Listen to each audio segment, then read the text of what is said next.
o'g'itlash bilan oziqlantirishni farqini yaxshi tushunib olishimiz kerak. Sizlarning oldinglarda katta ishlar turibdi. Sug'orish, o'g'itlash va kesish bo'yicha tubdan o'zgarish qilishinglar kerak. Gilosni ham olsanglar, masalan Xitoyga ham ko'p eksport qilgan gilos bilasizlar. Faqat yo'nalish eksportga mo'ljallangan. Boshqa narsani bular o'ylamaydi. 3-4 kilo atrofida bo'lgan. Haligacha o'sha narsa saqlanib turibdi. Ya'ni azotda shuni ligirovkasini qilish kerak bo'ladi. Azotni berayotganda, mana shu kurtayib bo'rtayotganda ham hammasini bera olmayman yoki hosilga yaqin, hosildan keyin ham hammasini bera olmayman. Har bitta davrda har miqdorini mo'ljallab turib berishimiz kerak bo'ladi. Analizga pul sarflasanglar, doim oziqlantirish dasturinglar sizlarga arzonga tushadi. Ikki xil nima turadi? Fikr turadi. Azotni ichkarida ko'paytirish yoki donini kamaytirish. Uzumda ikkita parametrga, agar mevasini analiz qiladigan bo'lsa, ikkita parametrga qaraydi. Birinchisi quruq moddasi, bu uni karsillashini belgilaydi va uzoq joyga yetib olishini belgilaydigan narsa hisoblanadi. Ikkinchisi bu ustozimizni chaqirganmiz Chilidan, Chili, Peru, Meksikada 2000 gektardan ortiq 60 ga yaqin urug'siz uzum navlarini yetishtirish bilan shug'ullanadi. Konsultatsiyasi bilan shug'ullanadi, texnik yordami bilan. O'zini 60 gektarga yaqin yeri bor va u yerda maizbob, asosan maizbob bo'lgan uzumlar yetishtiradi. Boshqa klientlar yerida staloviy sortlar yetishtirishadi. Dadalari, umuman ota-bobolari Italiyadan kelgan, Chiliga va o'sha yerda keyinchalik uzumchilik bilan endi oxirgi 50 yil, 100 yildan beri bular avlod ajdodlari shu uzumchilik bilan shug'ullanadi. O'zi 20 yildan oshiq tajribaga ega. Savollar bo'lsa, umumiy savollarni yana beraverasizlar. Xudo xolasa treningda ma'lum bir fikrini va mavzuni tugatib olgandan keyin yozib qo'ysanglar, savollarni o'shandan keyin bersak, bo'lmasa har xil tomonga ketib qolishimiz mumkin. Hozir Kristianga so'z beramiz. Bo'lmasa bugungi mavzumiz uzum bog'larida oziqlantirish va sug'orish. O'zbekistonda mana 3 kun ichida bu birinchi xulosasiga keldi. Bizning eng katta xatolarimizni bittasi oziqlantirish bilan bog'landi, bittasi kesish va shakl berish bilan bog'landi. Keyingilari ham chiqadi, lekin bu eng yuqoridagi eng ko'pchilik xato qilayotgan narsalardan biri shu azot bilan oziqlantirish, o'sishni boshqarish bo'lyapti. Good morning. It's for me the honor visit here. Okay, yeah, this time it's okay. Visit here. Today the talk, the fertilization and nutrition and irrigation is the very important topics in the grape production. Okay. Endi bugun hammaga salom. Bugun shu yerda seminar o'tayotganimdan xursandman va oziqlantirishni o'zi bitta hozir menga tushuntirgani bilan ish bo'lmaydi. Ya'ni sug'orish bilan birgalikda bu narsani tushuntirmasak, tushuna olmay qolamiz. Chunki biz suv orqali odatda o'sha tomchilab sug'orish bor yerlarda biz oziqalar beramiz, o'g'itlar beramiz. Shuning uchun suv oziqani daraxt olishi uchun asosiy narsa eritib, ya'ni suvda erib, keyinchalik daraxtlar chiqadi. Shuning uchun bu juda ham muhim mavzu hisoblanadi. Today talk is very general because for example in nutrition maybe talk the 1 week all the macronutrients, micronutrients, the moment specific for put the macro or micro elementos. Maybe today is the idea is the general fundamentals, fundamental general. Okay. And this week it was a different place in Uzbekistan. It's my first visit here. In the general problem for my thing is the pruning, the irrigation and nutrition. For me is the three big problem here. It's okay. Men endi shu paytgacha ko'rgan 3 kundan beri ko'rgan narsalarim o'sha 3 tasini aytadigan bo'lsam, kesish, sug'orish va o'g'itlashda muammolar borligini uzumzorlarda ko'ryapman. In this week, I intend the form you produce. Maybe intend that your objective is different. That your objective maybe when the objective in Chile or in Peru or in Mexico is very different. Okay. Now I think your work, the hard work in change step to step, maybe for a start, maybe for change the pruning, after the irrigation, after the nutrition. Give me time. Okay. This bit time. Demak, bu yerdagi uzum yetishtiruvchilarda Peru, Meksika va Chilidagi yetishtiruvchilardan oxirgi maqsadlari farqli. Chunki biz yetishtirayotganda faqat 95% mahsulot eksportga yetishtiramiz.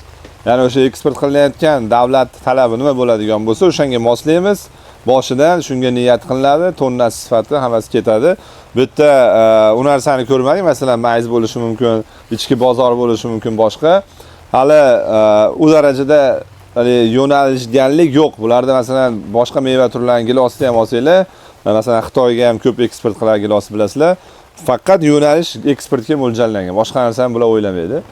Shu yerda farqlar bo'lishi mumkin o'rtamizda deyapti va o'sha bog'lardagi ko'p ish qilyapsizlar, lekin ya'ni ko'p ish qilyapsizlar nima? Uzr. Ya'ni sizlarning oldinglarda katta ishlar turibdi. Sug'orish, o'g'itlash va kesish bo'yicha tubdan o'zgarish qilishingiz kerak. Okay. Now the start for the nutrition nutrition. The nutrition in the grapes is very important because the fruit need a different element for the good quality and good condition. Okay, the nutrition for different variety is the different quantity or necessity. No is same in the always in the all the variety the same program for nutrition. It's very different. O'g'itlash bo'yicha har bitta navda o'zini alohida dasturi bor va o'sha o'g'it olish uchun ideal vaqtdan bo'lish kerak. Ya'ni o'zini vaqti bor oladigan o'simliklar. Bu slaydlarda keyinchalik ko'ramiz. Never you copy your work and the other grower because it's the different situation, maybe the different soil, different water, different vigor. Maybe the nutrition is very important. Is there is the plan for the size for each the grower. No, it's the general. Okay. Endi masalan qo'shni bog'bonni qilayotgan, o'g'itlayotgan programmasini siz o'zingizda qo'llay olmasligingiz mumkin. Chunki uni tuproq strukturasi har xil bo'lishi mumkin, toklarning o'sish tezligi har xil bo'lishi mumkin va uni maqsadi har xil bo'lishi mumkin. Uni bozori boshqa bo'ladigan bo'lsa, u boshqa maqsadda yetishtiradi, o'shanga moslab, sizni bozoringiz boshqa bo'lsa, o'shanga qarab yetishtiriladi. Endi bu yerda nimaga oziqlantirish deb tarjima qilingan, o'g'itlash bilan oziqlantirishni farqini yaxshi tushunib olishimiz kerak. Biladiganlar uchun yana eslatma. O'g'itlashda faqat o'g'it berish haqida gap ketadi, lekin oziqlantirishda bu organika bor, tuproqdagi elementlar bor, hammasi kirib ketadi buning ichiga. O'shaning uchun u kengroq mavzu. Uning ichida faqat o'g'itlash bitta qismi hisoblanadi xolos. For example, the nitrogen not always is the way for the vigor or for the good quality or good side. Okay, maybe in different case it's more important the potassium or magnesium, no nitrogen. I think this in this week all the farm is too much nitrogen. Endi azotni masalan hosildorni oshirish uchun faqatgina azot berish kerak, azotni ko'paytirish kerak degan tushuncha yo'q. Balki magniydir, balki kaliy berishingiz kerakdir tonnani oshirish uchun. Lekin men oxirgi 3 kunda ko'rgan uzumzorlarda yesterday not given yet, no nitrogen. Kecha oxirgi shu sherigi Mabloz akami uzumzorida hali azot berilmagan edi. Bu yaxshi dedi, o'sish hamma zo'r dedi. Hozir azotdan berishing shart emas dedi. Qolgan hamma ko'rgan joylarimizda juda ham ko'p azot berilgan. Biz so'ragan, gaplashgan odamlar. When you produce the table grapes, maybe you need the objective for your business. Okay, for example, if I produce only for the national market, it's different if the export fruit maybe for for in cheap in the long travel. Okay, maybe I need the different condition. I need a different nutrition because, for example, when I wait the fruit in the storage for too much days, I need the good skin. Okay. Endi maqsadingizdan kelib chiqib, masalan, siz ichki bozorga berganingiz bilan eksport ketadiganda tubdan sifatida farq bo'lishi kerak bo'ladi. Chunki biz eksportga uzoq muddatda yetib borganligi uchun ustidagi postini sifati juda muhim va band bilan o'sha uzum donasini mahkam turishi bu juda katta talablardan bittasi hisoblanadi. Chunki borib o'sha eksportni ochganda agar o'zini standarti bor, 5 ta 6 tami yoki 10 tagacha agar dona tushib qolgan bo'lsa, bo'ldi, polniy отказ bo'ladi. O'sha 20 tonnami, necha tonna kelgan bo'lsa, shuning uchun buni mahkam turishi juda muhim masala hisoblanadi. When I need the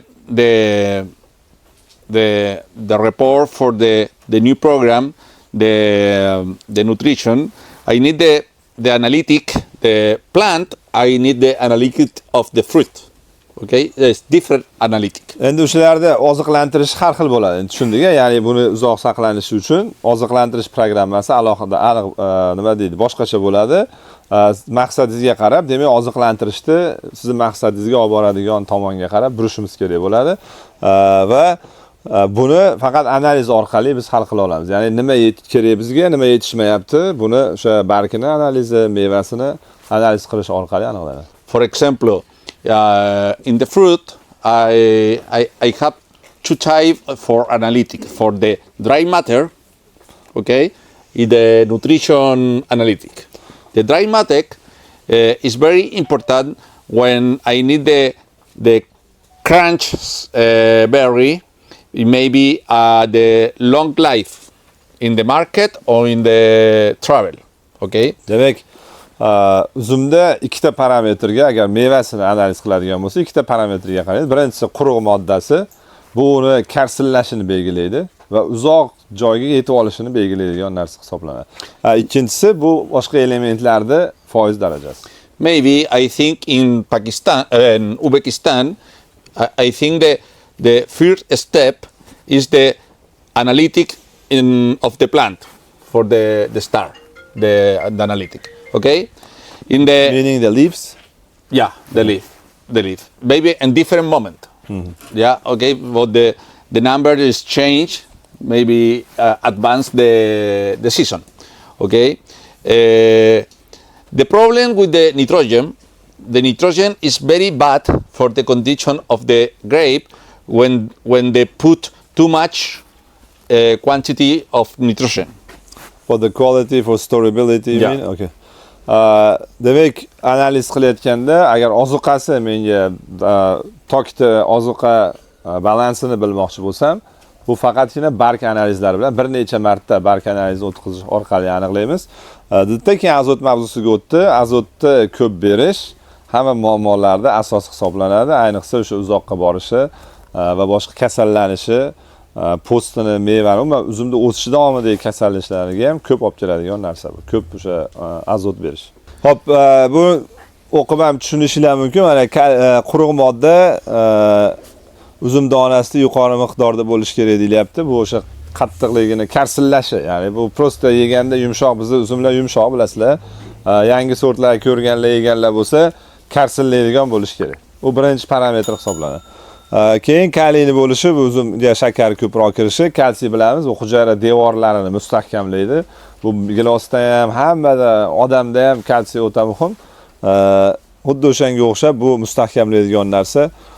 Bor kaliy bilan kalsiyni tashilishini yaxshilaydi. Agar uni darajasini borda agar sepmaydigan bo'lsangiz, bu ikkalasi tuproqqa berasiz, prosta ular yaxshi harakatlanmaydi kalsiy nimada.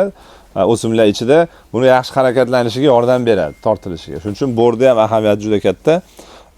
Aytgandek, o'sha azotni nazorat qilish kerak. Okay. Change. So how many days it takes for you to export from Chile? Do you export to China and Asian countries? 45. 45 days. 45 days, the chip, the port to port, maybe farm maybe 10 days more, maybe in the 55. market in the China Another maybe 10 20 days, 50 days, I don't know. Yeah, it depends of the market. Endi tasavvur qilinglar, fermadan ya'ni qo'shimcha savol berdimki, uzilgandan keyin 10 kun ichida portgacha yetib borib, upakovka, sovutish hamma narsasi bilan 10 kunda portga yetib olsa, portdan Xitoyga 45 kunda boradi. Jami 55 kun bo'ldi. Plus yana supermarketda 10 kun, 20 kun, 1 oy, 1,5 oygacha turish kerak. Ya'ni o'sha ekan olib chiqib sotadimi, nima qilsa ham. Bu necha oy, 2 oydan oshib ketyapti. O'sha paytda o'zini sifatini, karsillashini, hamma yo'g'ini saqlab qolish kerak o'zimni. Think the nutrition. I need the analytics sure, because I need the look, the status of the plant of the plant for the start my strategic. Okay. Prosta ko'z bilan qarab, ozuqa balansini tokda o'simliklar ichida bilish qiyin.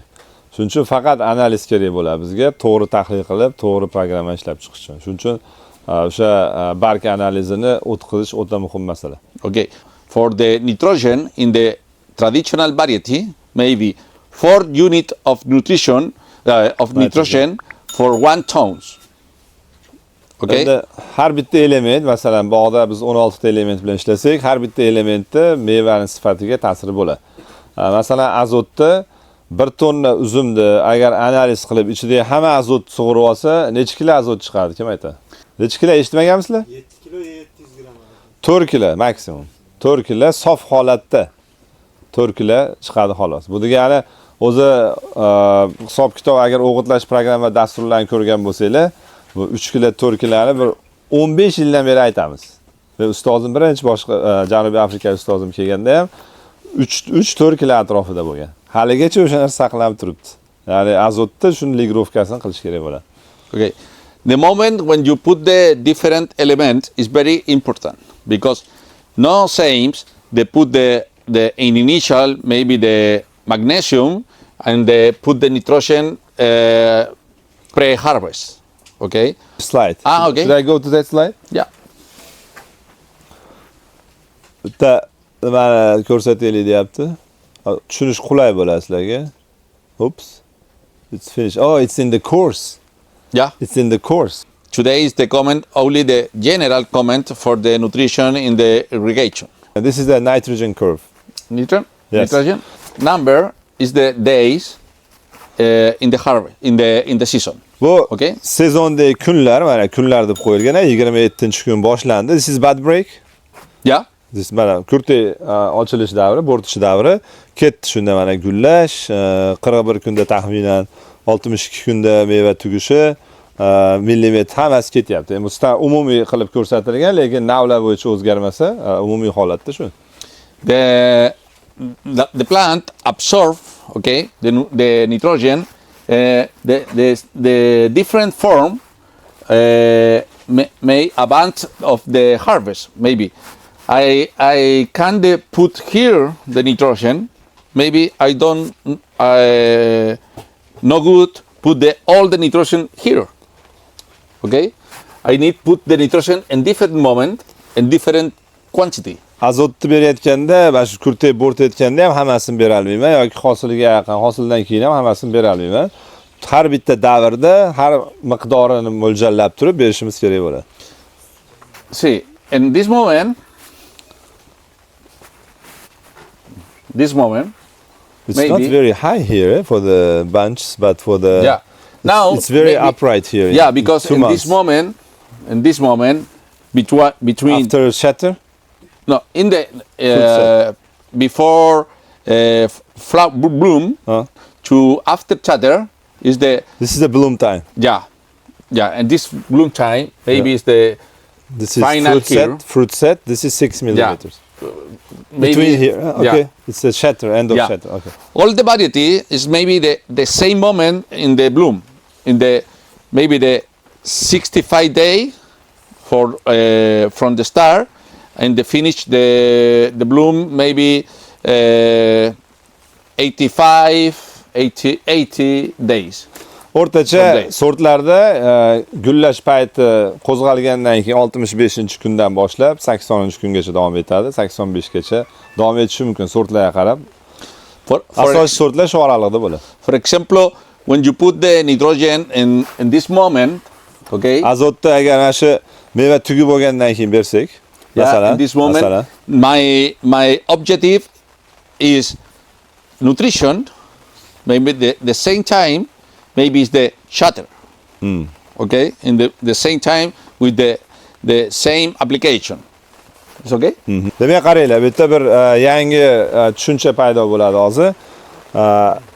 41-kunda bersam, oziqlantirish uchun, azotni kuchaytirish uchun tokda berayotgan bo'laman.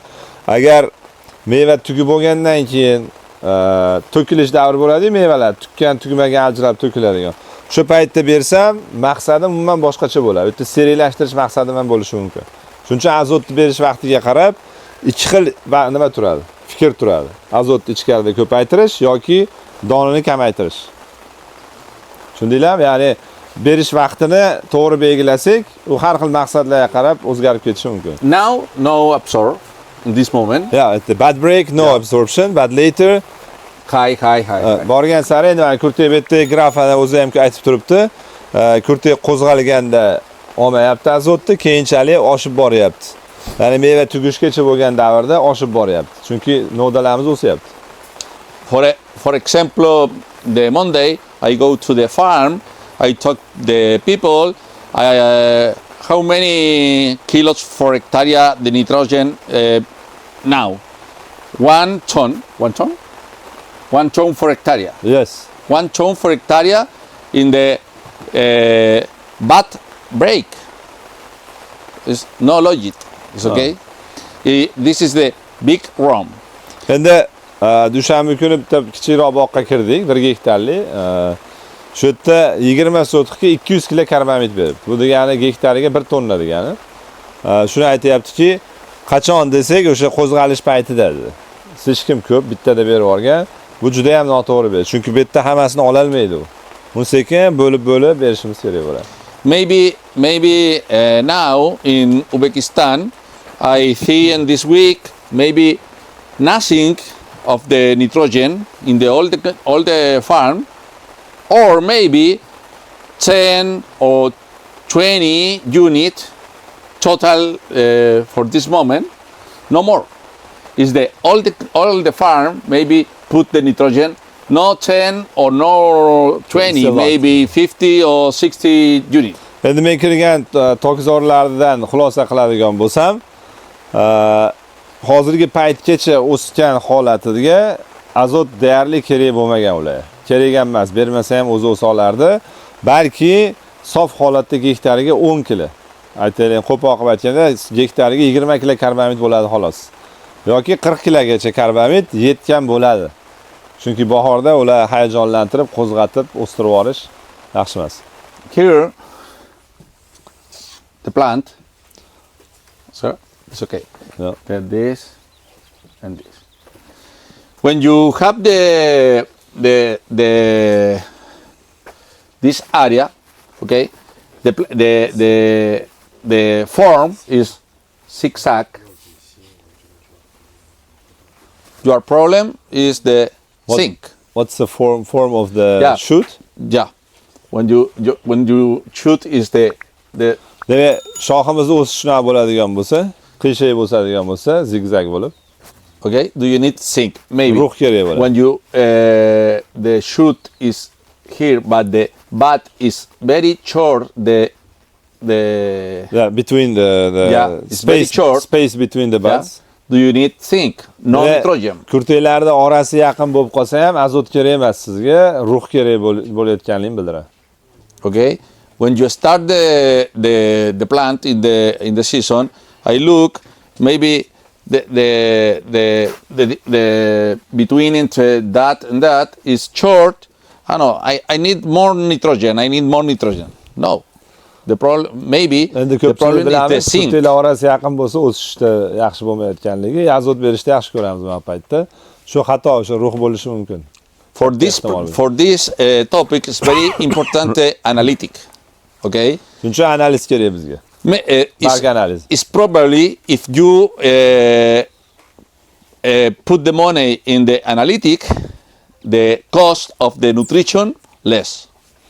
Analizga pul sarflasanglar, doim oziqlantirish dasturiylar sizlarga arzonga tushadi. For example, say of today, maybe you put $2,000 dollar for hectare in nutrition. Maybe you have the analytic. The cost is, I don't know, $100. I don't know. Maybe you load the cost $500 or $1,000 of the original program. Endi bu o'ziga solishtirib aytyapti. Gektariga agar $2,000 o'g'itga sarflasanglar, oziqlantirishga, analizdan keyin $400-500 ekonom qilishingiz mumkin. Biz jami xarajatga o'zi 2,000 sarflamasak kerak demoqchi edim. Okay. Maybe when you go to the home, the farm, I talk with the grower or the own. I told we I need the analytic. I need the grower is the very expensive, not expensive. Okay. With Men you borib yetishtiruvchilar bilan gaplashganimda qani analizing, ber analizing, balki analiz nima analiz qilgansan so'rayman deyapti. U qimmat va analiz qilish menga deb aytadi deyapti boshqa yetishtiruvchilar hamda. okay. Keyin bu tushuntirar ekan. And the first half of the season, I need the root. Okay, I need the root for the good atmosphere or the good soil. Do you need the humidity, the normal humidity? When you put too much water, the root no grow. Endi birinchi sezonda o'sha birinchi qismi deb nomladik-ku, o'sha paytda bizga yangi ildizlar ko'proq o'sish kerak. Ildiz kerak bo'ladi. Undan keyingi etaplarda o'sish yoki o'sha suvni maksimal ta'minlash, ya'ni suvni o'sha birinchi etapda yaxshi nazorat qilmaydigan bo'lsak, yana o'sha gap, ya'ni ozuqalarda tepaga chiqishi yaxshi bo'lmaydi. Ildizda prosta havo yetishmaydi, bo'g'ilib o'ladi, jigaring bo'lib o'lishi mumkin. Barchaga ma'lumki, shu kunlarda urug'siz uzumlarga davlat tomonidan urug'siz yangi tok ko'chatlari uchun, uzum ko'chatlari uchun 7,5 ming so'm subsidiya miqdori belgilandi. Mahalliy uzum ko'chatlari uchun, tok ko'chatlari uchun 2 ming so'mdan davlat tomonidan yordam puli ajratilishi, ya'ni subsidiya ajratish bo'yicha qaror qabul qilindi. Endi bu degani O'zbekistonda ham urug'siz uzumlarni yetishtirish uchun juda ko'plab imkoniyatlar yaratiladi, chunki va bunga talab oshadi.